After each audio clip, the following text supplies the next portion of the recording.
Ciao a tutti! Oggi in questo video proverò a spiegarvi il procedimento per fare essiccare dei fiori utilizzando il silicio.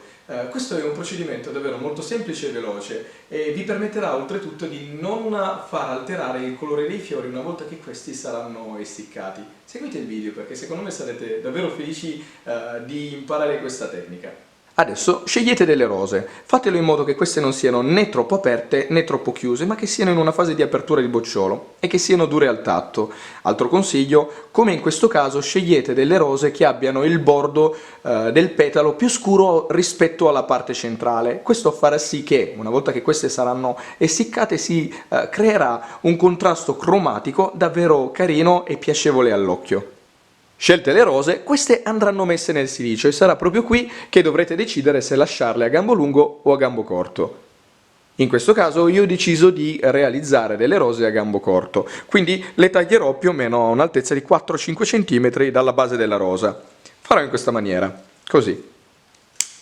Ed ecco che è pronta per essere messa nel silicio.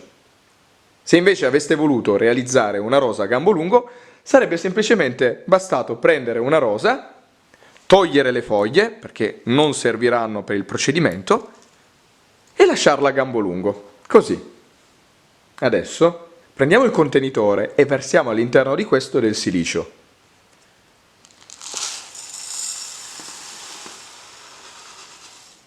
Ok.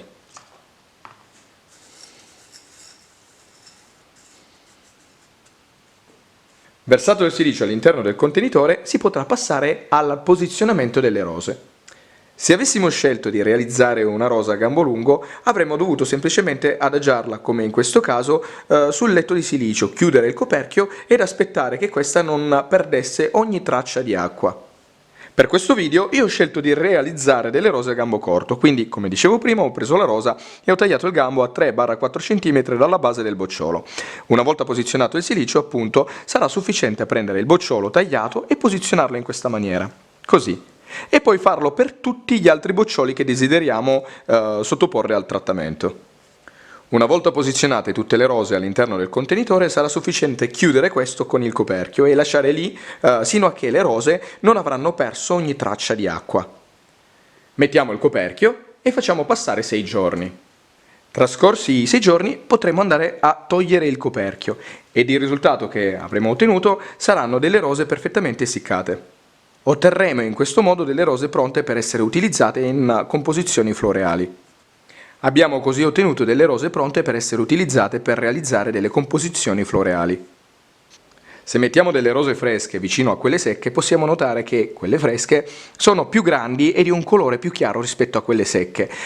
Questo perché? Perché il fiore, asciugandosi, tende a perdere acqua e quindi a ristringersi e il colore tende a diventare più scuro. Come vi avevo accennato all'inizio del video, vi avevo consigliato di prendere delle rose che avessero il petalo frastagliato e più scuro nei bordi. Come potete notare, infatti, qui il contrasto è diventato decisamente molto più acceso ed è molto carino da vedere.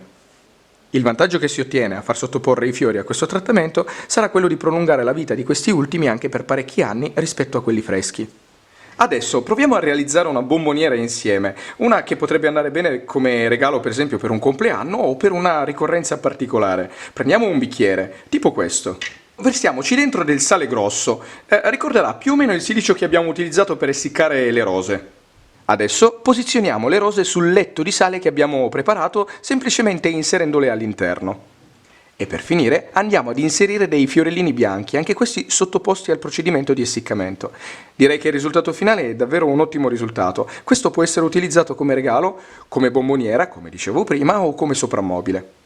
Se volete prolungare la vita della composizione che avete appena creato, c'è un piccolo segreto, ovvero quello di spruzzare della lacca, quella per capelli per intenderci, su tutta la composizione, creando così un film protettivo che ne allungherà appunto la vita. E con questo il video si conclude, spero che vi sia piaciuto e che sia stato utile per imparare qualcosa di nuovo e di divertente. Se vi è piaciuto mi raccomando lasciate un commento, mettete un mi piace, ma soprattutto iscrivetevi al canale. E già che ci siete dategli anche un'occhiata. Detto questo vi saluto e vi aspetto al prossimo video.